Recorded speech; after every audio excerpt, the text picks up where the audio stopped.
First of all 200 এপিসোডে কি বলতে চাই? 200 এপিসোড একটা সিরিয়ালের জন্য বড় ব্যাপার, এবং 200টা এপিসোড যে দর্শকরা দেখেছে, ডাজন্ট ম্যাটার যে আমরা সব কটাতে ছিলাম কি ছিলাম না, but the end of the day 200 episode যে দর্শকরা দেখেছে, দর্শকরা নিয়েছে এবং আরো চাইছে আমাদের থেকে, সেটাই একটা বড় পাওনা। এবং এরকম করে এক একটা মাইলস্টোন আমরা ক্রিয়েট করি, এরপরে 400, এরপরে 500 হতে থাকবে।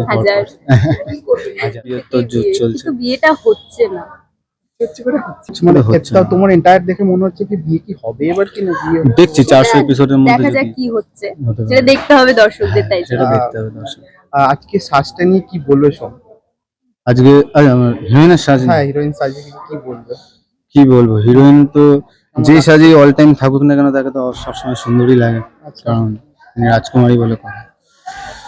আমি খুব কম সাজি, আচ্ছা যেদিন সাজি সেদিনও পাত্তা পাই না, সেটা পরের কথা। অন স্ক্রিন আর অফ স্ক্রিন তোমার দুজনদের খুনসুটি কেমন বা কথা কিরকম? অন স্ক্রিন অফ স্ক্রিন আসলে সত্যি কথা বলতে আমরা অল টাইম অন স্ক্রিনই থাকি, অফ স্ক্রিন থাকি না খুব একটা। আর আমাদের এত জটিল জটিল কথা বলতে হয়, সেটা নিয়ে আমরা ব্যস্ত থাকি। ব্যাস, সারাদিন স্ক্রিপ্ট পড়তে পড়তেই আমাদের টাইম চলে যায়। আর মজা তো কাজের মাঝখানে বেশি হয়, হ্যাঁ। কারণ অফ স্ক্রিন বাইরে অনেক কাজ করেছি যেখানে অফ স্ক্রিনে মজা হয়, কিন্তু অন স্ক্রিনে গিয়ে একটা কাজ করছি এরকম একটা ব্যাপার চলে আসে। এখানে তাই মনে হয় না, মনে হয় যে এটাই মজা, যখন ক্যামেরার সামনে সবার সাথে আছি। তারপর তোমার শুটিং এর সাথে তোমার এক্সামও চলছে, কত তুমি দুটোকে ম্যানেজ করতে পারছো একসাথে?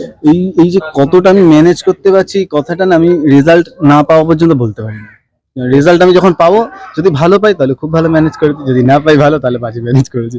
কিন্তু না, যারা প্রোগ্রামাররা আছে, তুহিনদা আছে, তারাও খুব কোঅপারেট করে, সবাই কোঅপারেট করছে পড়াশোনার জন্য, ছাড় দেওয়া সব কিছু করা। তো এক্সপেক্টেড ভালোভাবেই পরীক্ষা দিয়েছি, ভালোই। আজকেও আমি দিয়ে এলাম পরীক্ষা।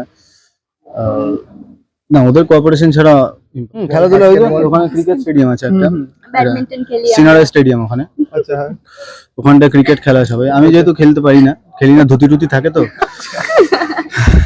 বেরোনোর চান্স বেশি চান্স থাকে, তারপর পাতলা ধুতি পরি আমি। আচ্ছা বাকিরা তো এনারা তো বেনারসি ধুতি পরে, সব ব্যাপার এত হেভি গয়না নিয়ে তাও আমরা গেলি, তাও খেলবো। খেলাধুলা চলে। আচ্ছা, লাস্ট দর্শক কি বলবে? দর্শককে কি বলবো বল? দর্শককে বলবো এইভাবে ভালোবাসা দিয়ে যান। কি চমক আসতে চলেছে যদি একটু বলো? কি চমক আসতে চলেছে এইটুকুনি বলতে পারি, পুরোটা বলবো না, এইটুকু বলতে পারি যে এমন কিছু আসতে চলেছে যেটা আগে এই সিরিয়ালে কোনোদিন আসেনি।